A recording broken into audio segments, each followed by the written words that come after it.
If you're interested in the story behind the business headlines, check out Big Technology Podcast, my weekly show that features in-depth interviews with CEOs, researchers, and reformers in business and technology. Hi, I'm Alex Kantrowitz.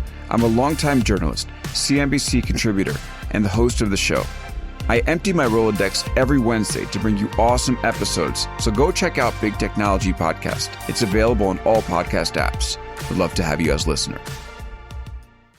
From LinkedIn News, I'm Jessie Hempel, host of the Hello Monday podcast. Start your week with the Hello Monday podcast. We'll navigate career pivots. We'll learn where happiness fits in. Listen to Hello Monday with me, Jessie Hempel, on the LinkedIn Podcast Network or wherever you get your podcasts. Hello, my friends, and welcome to another exciting episode of Negotiate Anything. This show is produced by the American Negotiation Institute, and with over 5 million downloads and listeners in over 180 countries, listeners just like you have made this the #1 negotiation podcast in the world.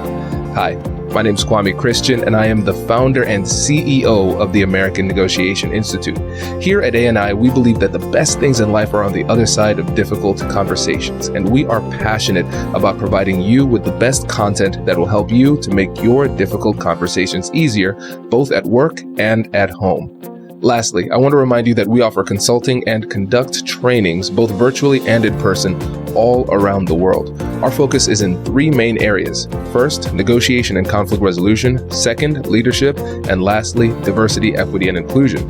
Check the link in the description below to learn more about how we could work with you and your team.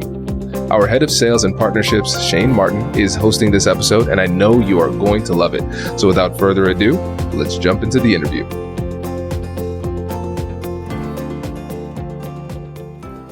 Everybody, we have a treat for you today. We have the godfather of influence and persuasion, Dr. Robert Cialdini. And I want to give a quick backstory on how this happened and how we're going to proceed. And so Shane Martin is our new head of sales and partnerships at the American Negotiation Institute. And he said, Kwame, I have a dream that we get Dr. Cialdini on the podcast. And I said, okay, Shane, go ahead and try. If you land this interview, you go ahead and do it. Go ahead and try. And he landed the interview. So I am a man of my word. And so I'm going to take a step back and let Shane take it from here. Excellent. Well, Dr. Cialdini, it is an absolute pleasure to have you on the show today. And really, the purpose of today is to provide actionable insights, tips, and just takeaways for all of our listeners who are striving to become successful negotiators. So you may know Dr. Cialdini as the godfather of influence because of his best-selling books, Persuasion and Influence.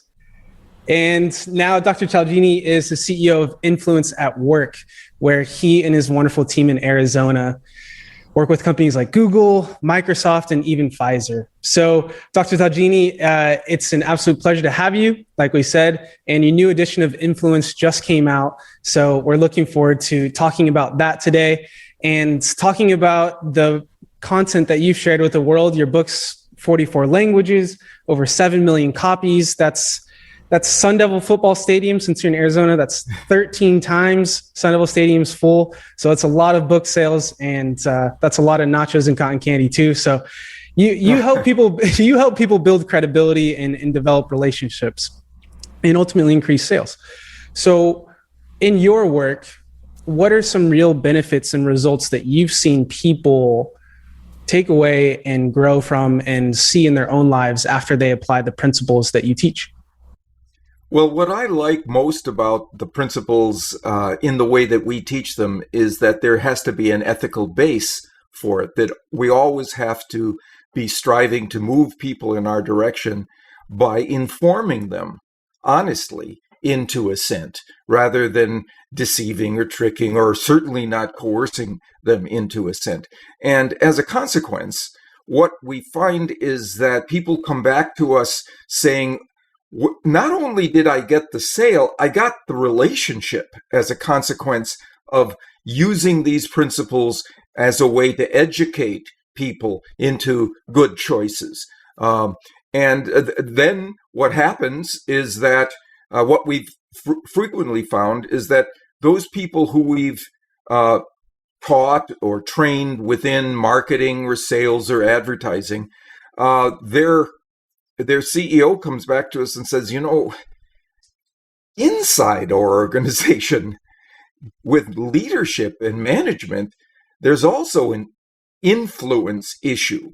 Can you train those people, our frontline managers, to get everybody on board with new initiatives, to get everybody pulling in the same direction, to get everybody coming into the office with the right mindset? So that I think that's the thing that's been most of a standout for us, is that if we focus on getting to yes through and along with building relationships in the process, then we go from a one-time hit to a long-time relationship and partnership. Definitely. So it sounds like looking for the future, looking towards the future, building a thoughtful long-term relationship rather than just focusing on the specific short-term gain, you can be more successful in influencing others with a long-term mindset. Right. But the short term is not to be dismissed.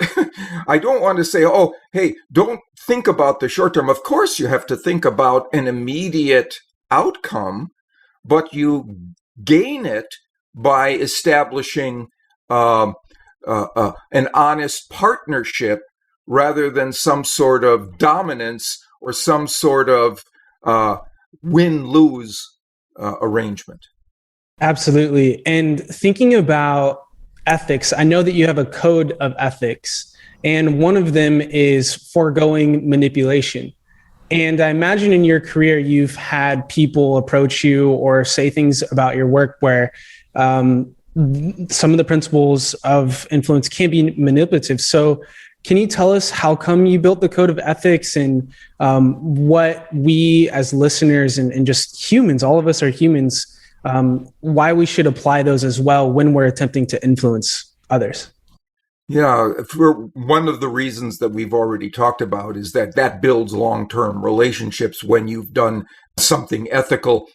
But secondly, it builds self-esteem. It bolsters a sense of self-effectiveness.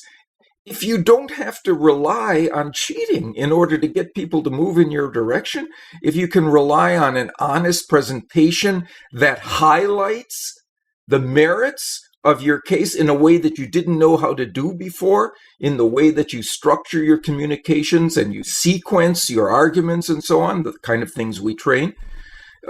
If that's all you need to do in order to bring people to you and your offer, that really makes you feel good about yourself ethically. Hey, I'm not a cheater. I don't have to be that in order to win. But also, I've got the skills to simply unfold the case to people in such a way, in the presentation of it, that brings them into line with a good outcome for both of us. That really bolsters self-confidence and self-concept that I think both are big pluses going forward. Absolutely. That's one of the things that we talk about at American Negotiation Institute, is finding confidence in conflict. And one of the reasons why I find it so interesting is because for some of my life, I've brushed things and just kind of put them off because I didn't have the confidence to address the conflict. So when we're thinking about influencing others positively and ethically, what can someone practically do to have more confidence to address essentially the conflict that's in front of them? One of the things we can do is reflect back on the times in which we were successful and have that at top of mind, so that what our recent memories are that create an ongoing and present mindset is of, I can do this. I've done this in the past. This isn't something beyond me. So we can reflect on that. I had a friend in graduate school who scored at the top of all the exams in order to get into graduate school, the graduate record exam, in the 99th percentile, 99th percentile, 99th percentile, 99th percentile of all the facets of the exams. And I asked him, because he didn't seem like any smarter than the rest of us, but what do you do to get so positively scored on these exams? He said, before I go into the room, you know what I see around me? I see a lot of people trembling outside the doors to that standardized exam, and they're running through in their minds or in their notes all the things that they're weak on, all the things that they're uncertain of. What they've done is to create a mindset of a loser. And then they go into the exam with that. I create a mindset of a winner. I just remind myself of the times that I have been efficacious, that I have succeeded, that I have surfaced above conflicts and challenges. And then I go in with that bolstered sense of enthusiasm. He says, everybody else is trembling. I can't wait to open the book. That blue book. I can't wait for the exam to start. And he gets 99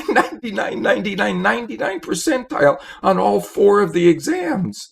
Wow. So that's the way I think we can do that. We just put ourselves in a state of mind that is congruent with the goal we want to put ourselves in. You know, I wrote a book a couple of years ago called Persuasion. Not just what you put into your message to get people to move in your direction, but what you put into the moment before you send your message that allows your message to be more successful. Well, you can persuade yourself yeah. Go into a negotiation, right? Yeah. So it's kind of like a muscle. You're the more times you do something, the stronger you're getting, right? I've never thought about persuading yourself, but it seems like that's a really powerful way to prepare for a negotiation. And since it's like a muscle, is there any sort of scale or way to measure how influential you are? Is there a scale of influence? Does that exist? Is there a way to know, like, I'm doing really well, or maybe I could improve? Yeah, if people went to our website, it's influenceatwork.com. We have a test.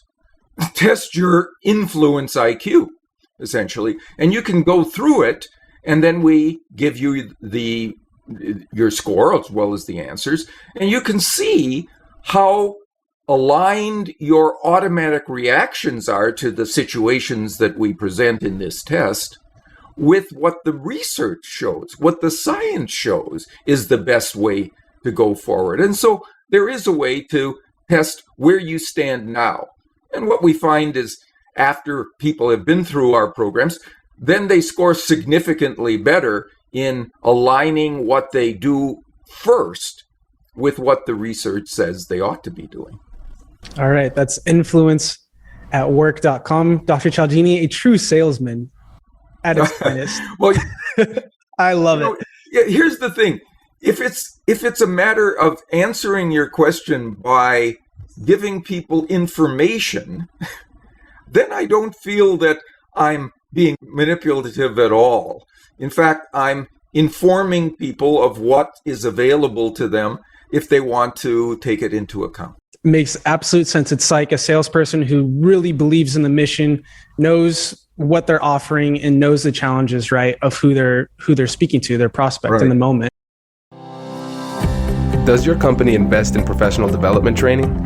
If you believe that your team would benefit from a negotiation workshop, all you need to do is go to our website, fill out the workshop request form, and then we'll set up a time to chat. These workshops are completely customizable, and we've done them all around the country. Negotiation and conflict resolution skills are beneficial across all professions, but they're especially useful in procurement, purchasing, sales, sourcing, and contract management. Our calendar is filling up quickly, and we even have some workshops scheduled for next year. If you think you might want one, I'd suggest reaching out soon so you don't miss out. Check out the link in the description to learn more. And now, back to the show.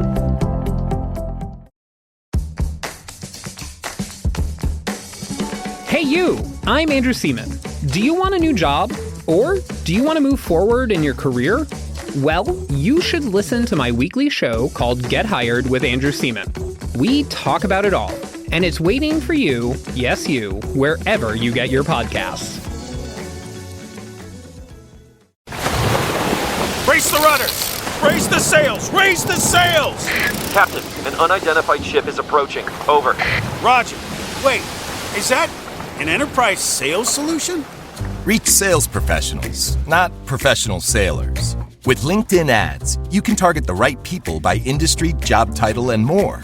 We'll even give you a $100 credit on your next campaign. Get started today at linkedin.com/marketer. Terms and conditions apply. Speaking of value, your new edition of Influence just came out on May 4th. So I encourage everyone to take a look at that. I reviewed the changes and the additions, and my jaw was on the floor.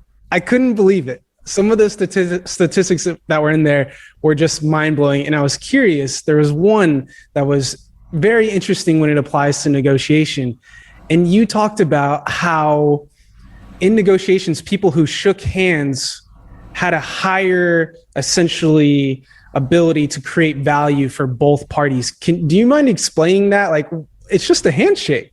Right. Very often we begin a negotiation without a handshake. Right? It's a mistake. Now, of course, COVID is involved, but this will be gone in the same way that masks will eventually be gone. We will shake hands with people. Right? By shaking hands, what you signal is a willingness to cooperate. That's what a handshake signals to your partner. And that mindset, again, you're persuading that person to be more cooperative because they see you as willing to be more cooperative. Right? So that's what the research shows. Here's what I think the research failed to show. Even when you do begin a negotiation with a handshake, why do we leave it as the only time we shake hands? Why wouldn't we, if that's the signal that leads to mutual beneficial outcomes, better outcomes for both parties, why don't we do that again after the lunch break? Or why don't we do that again at the start of the second day of negotiation? Every time we signal that intent, we enhance the system. We energize the system for cooperation, collaboration, and mutual success.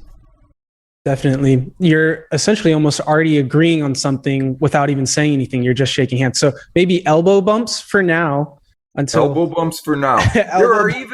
There are even virtual handshakes that you can put at the first slide in your PowerPoint deck can be of a handshake, which signal that. I mean, there are creative ways to get around that. The fact that we can't do it immediately, but in a couple of months or a few months, we'll be able to do that. And we would be fools not to take into account what the research shows. A small little thing like that produces better outcomes for both parties, which causes both parties to want to come back for future negotiations, right? Why wouldn't we take that into account? And it costs nothing. It costs nothing. You know, there are other examples where I talk about changing one word. It's one breath. So, for example, if you want somebody to be a partner with you on a new initiative that you have inside your organization, let's say you want to move something forward, but you need the alliance, you need the buy-in of important voices within your team before you elevate it up the ladder. And so what you typically do, you'll have an outline of your idea or maybe a short description of it, and you give it to somebody and you say, can you give me your opinion on this? That's a mistake. When you ask for an opinion, you get a critic. People go inside, they move away from you. They go inside themselves and introspect about the pros and cons of this. If you change one word, and instead of asking for their opinion, ask for their advice on this, now instead of a critic, you get a partner. Interesting. You get a collaborator. And what research shows is that if you ask for feedback in terms of advice as opposed to opinion, you get more buy-in. You get more agreement on the same set of ideas. Why wouldn't you change that one thing? It's one more breath. It doesn't cost you a cent, even in effort.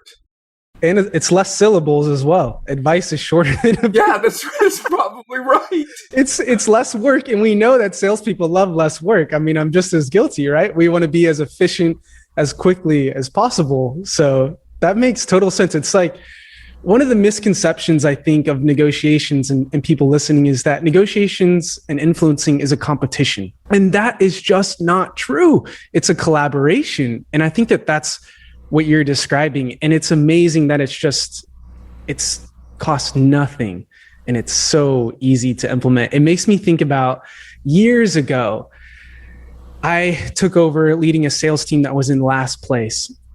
And I read some of your work, and on all the training documents that I had created, I put a trophy that said number 1 at the top. And it took a long time, but because I was persuading my team that they were already number 1, even though we were last. I mean, we were bad. We were really bad. But it worked. We ended up eventually being the top producing team. It took a long time and a lot of failure. But it's amazing how just one word, one photo, one handshake can change the whole conversation. Right. It's where you put people in terms of what they're focused on in the moment before you make a recommendation, a request, an orientation that they should take to the next moment, right? That drives their behavior in that moment. How about delivering compliments? How do you do that effectively? You mentioned that in the new edition of Influence. So there are 2 new ways to do so since the previous edition. One is the value of giving compliments behind people's backs. So there's nothing wrong with giving a direct compliment. Nothing at all. In fact, that used to be my greatest weakness. I was reluctant to praise people who deserved it.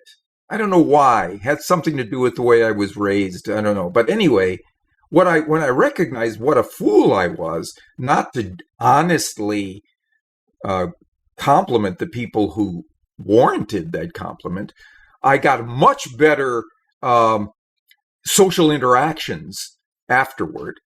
But sometimes it's not possible. Suppose you're in a meeting and your boss says something brilliant.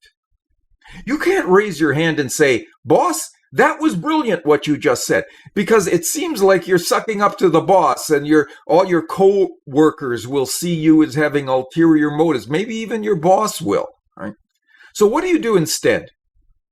During a coffee break, tell your boss's assistant you thought what the boss said was brilliant. The assistant will tell the boss that, because there's a lot of research showing people want to be associated with good news, right? In the eyes of especially their superiors. So the assistant will take it and they'll say, Sean thought what you said about XYZ was brilliant. And now the boss will have no concerns that you had an ulterior motive here. And the boss will love you, Shane. Kwame will love you. I already have a whole list of compliments. I'm ready to send them right now. And then there's a second one, which is you give compliments to people on behaviors you would like them to perform more of, right? When somebody does something that is productive or something that's admirable in your view, compliment them on the trait, not necessarily the behavior. Compliment them on the trait of being conscientious or forward-thinking or prepared, whatever it is, and you will see more of it. Because they will want to live up to the reputation you've given them. This compliment. Here's an example. There's a guy who delivers my newspaper every morning. He drives by and he throws the newspaper out the window of his car onto my driveway. And most of the time, about 75% of the time, he gets it in the middle of the driveway so it doesn't get wet from these watering systems on either side. And also, every year, around the Christmas holidays, he includes a little envelope in the newspaper around Christmas it's addressed to him, and it's designed for me to send him a check as a tip for his service during the year. And I always do. But this year, after I read this research about giving people compliments that they can live up to, I put a little post-it on the check. And I said, Carl, thank you for your conscientiousness in putting my paper in the center of the driveway so it doesn't get wet, right? In previous years, he did that 75% of the time. This year, 100%. Every day. Every day. Because I gave him a compliment to live up to. And the compliment was specific and relevant. Right. Which makes absolute sense. That's so fascinating. So thinking about the new additions, the new research that is coming out, and also thinking about negotiations. A lot of people are negotiating their salaries right now. They're buying new houses, especially in Arizona. It's growing really quickly. So of the new additions, which one do you think negotiators should know and imply that can have the greatest impact on their lives? Well, we've already talked about one of them, certainly being willing to demonstrate your willingness to cooperate. But there's another one that has strong research associated with it, and that is bringing up, before the negotiation begins, bringing up commonalities or similarities between yourself and your negotiation partner. There was a study done of online negotiators negotiating online. It's the most bloodless communication channel we've ever developed, right? So it's emails. They were just extending the self into the email, where there's nothing personal there. So one group of bargainers in this study were asked simply to get down to business and start negotiating. And what they found was that in 30% of the instances, they were stymied. They never came to an agreement. They were deadlocked. Nobody won. Both sides walked away empty. The other half of the negotiators were told, before you begin the process, send some information about yourself, personal information, what your hobbies are, your interests, where you went to school, where you grew up, these kinds of things. Send some information back and forth, right? And what they found was, in those cases, stymied negotiations dropped from 30% to 6%. And the researchers were stunned. They thought, well, what could it have been that had produced this? When they looked into the data, it was the number of times there were commonalities that were revealed in the exchange of information. Oh, you're a runner? I'm a runner. Oh, you're an only child? I'm an only child. All right. You have teenagers. I have teenagers. Whatever it was, right? Though it was the number of commonalities that were revealed in this process.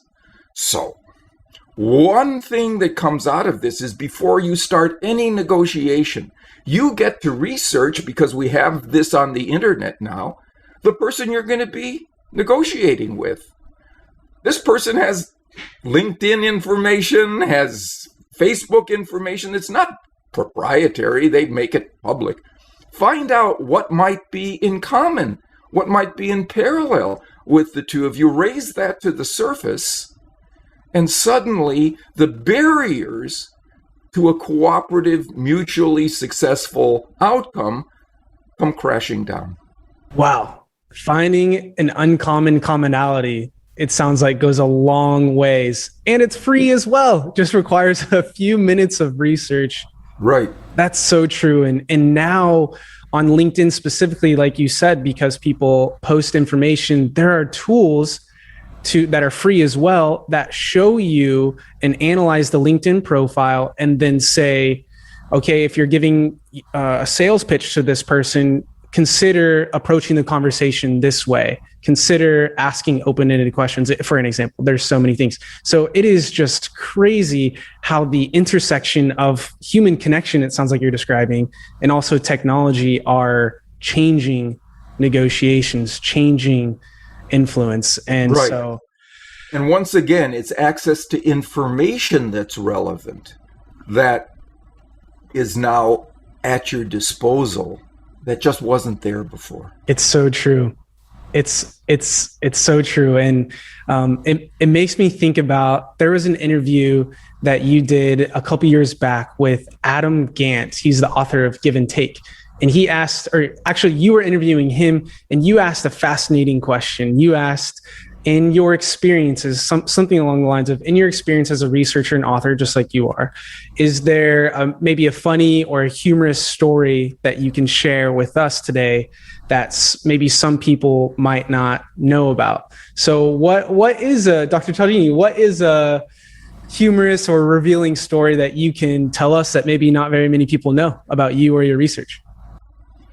Well, I'll give you kind of an overview of the results of the research. And that is, a few years ago, I was asked to speak at a NATO conference that included people who were in psychological operations from all the NATO countries.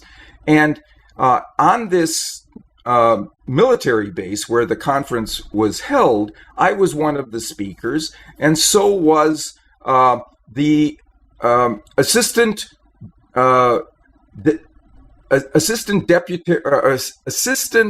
director of defense at that time, right? And while he was speaking, I wasn't allowed into the auditorium because it was so top secret, right?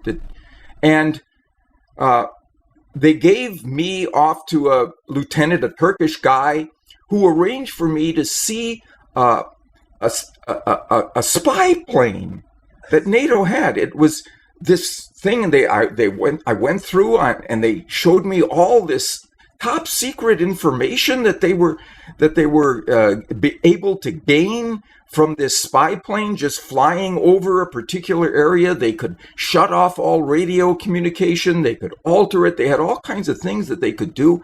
And afterwards, as I was coming off the plane, the crew was lined up. And as I came down the stairs, they were saluting me like this.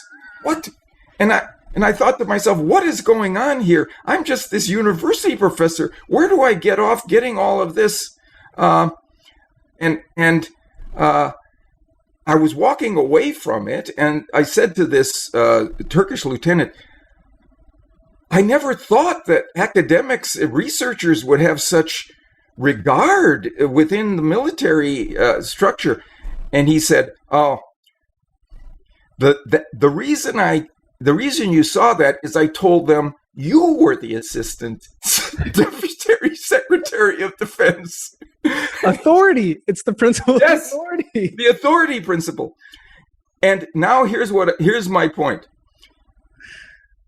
Today, because of the advances of behavioral science, behavioral researchers like me are getting saluted for real now. The military has units taking into account all of this research that we've been doing for 50 years now into the process of persuasion and negotiation and influence. They're taking it into account, and they're saluting the heck out of us now for real. Well, we're saluting you as well and greatly appreciate it. And when we're thinking about the future of behavioral science, what do you see? What I see is the greater use of the platforms, the electronic platforms that we've developed, and the migration of these principles into the way in which people influence one another and even themselves on these social media and e-commerce platforms. That's where we're going. Definitely. It makes me think about the cloud example where research showed more sales were done on a mattress company, I believe it was, because they had clouds on the homepage and it was fluffy. It persuaded people to purchase more. So I think you're absolutely right when it comes to the, I guess you could say, digital age and the technology age. We are living in it, and COVID expedited that. But on a more real and a personal level, you have done so much important work in behavioral science. And I know that your legacy is going to live on, but I'm curious, and I think a lot of people listening are curious, what do you think your legacy will be, and what do you hope it'll be? You know, what I hope it will be is not just that I've made some contributions into the way that people can become more influential. It's that they can do so in an entirely ethical, morally responsible way, so they can feel good about doing well in the process. That would be my hope. Well, I know that it will be. And again, a pleasure having this conversation with you. I know that there are so many good tips and things to apply in day-to-day life, whether it's in a high-intense negotiation or just in a conversation with family and friends. So, right. Dr. Cialdini, as we wrap up, is there anything that you want to leave the audience with, the audience of negotiators with, anything that you want to inspire them or just mention as we wrap up today? I think it's to come back to this point that you were raising earlier, that these changes that produce big effects, large differences in outcomes, can be very small in terms of the time or effort required to employ them.